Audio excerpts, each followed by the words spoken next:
One place apparently that they don't have enough inflation is in Norway. Get this, or not Norway, this is Sweden. Sweden, my wrong Scandinavian country.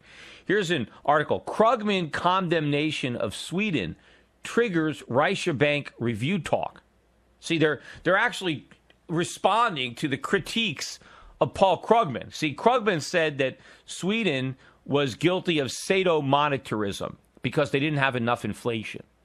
And these idiots in Sweden are actually buying it. Here, listen to this article that I'm reading in again, figures it's Bloomberg. It says that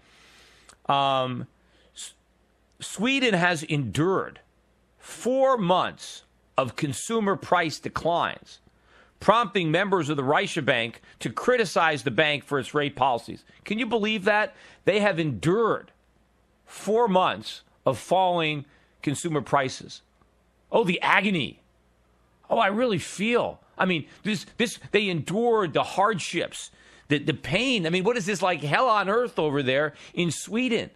Can you imagine? How can the poor Swedes, the suffering, the humanity, 4 months of falling consumer prices?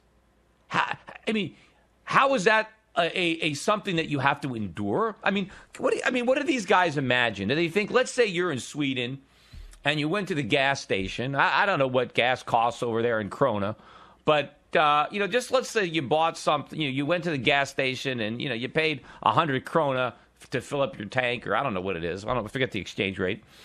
And then you come back, a couple weeks later to get gas again, and it's a little cheaper. Maybe put it in dollars. Let's say you went to buy gas and it was $4.50 a gallon, and you came back to fill up again, and it was $4.40.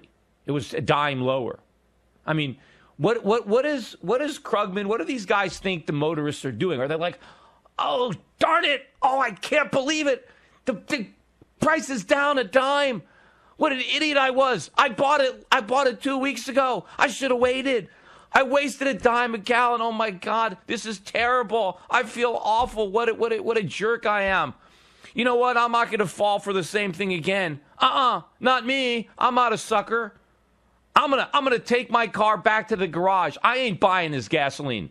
I'm not gonna suffer this, this pain again. I'm putting my car in the garage and I'm riding my bike for a couple of weeks, because next time when I come, and if the price is lower, I don't want to feel this horrible. I don't want to feel like I was a sucker and I was taken for a ride. I'm gonna wait. I'm gonna hold off, and I'm not gonna use any gasoline because, I don't want to be stuck with paying less, knowing what a schmuck I was because I overpaid 2 weeks ago. I mean, is this what they think is going on? You know what happens when you go to the gas station and the price is lower than last time? You smile. Oh, whoa, hey, last week I paid $4.50. Now it's only $4.40. Great. Now I have extra money for food. I really hope the price is cheaper next time. This is great. I mean, that's reality. But in this crazy world where politicians live in, consumers are suffering because prices are going down or not rising fast enough. I mean, you wouldn't even believe this. This, if this was written in a fiction, if it was, nobody could believe it. That concept of, suspension of disbelief. If somebody wrote this into a work of fiction, you would say, nah, nobody can be that dumb. Nobody could possibly think this. It's funny, too, when you look at some of the comments on some of the videos where I talk about debunking this, inflation nonsense. We need inflation. Falling prices are bad. And people say, oh, but Peter Schiff he's a simpleton. He doesn't get it. He doesn't understand. He's missing the big picture. I'm not missing anything. There is no big picture. Falling prices are good. Rising prices are bad. End of story. Everybody wants prices to come down. Now, these people always say, but doesn't Schiff know that when the economy is weak, when there's not enough demand, that prices go down? Sure. But what does that have to do with anything?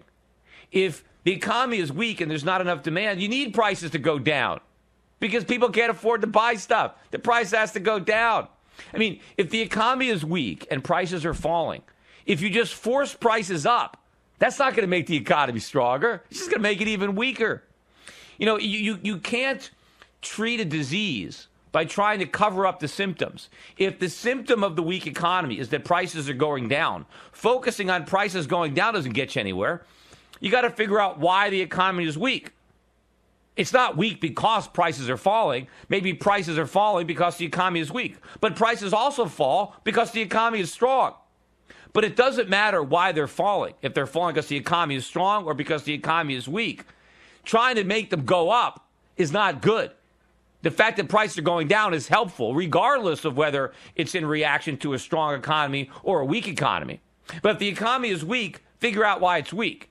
But just trying to stop prices from falling isn't going to change anything. I've used the example about, trying to say, well, the reason that it rains is because the sidewalks are wet, right? Because, every time the sidewalks are wet, I look up and sure enough, it's raining. Therefore, these wet sidewalks must be the cause of rain, right? And so the genius will think, hey, if we can only stop the sidewalks from getting wet, we won't have any more rain. Let's just figure out how to keep the sidewalks dry and it'll never rain again.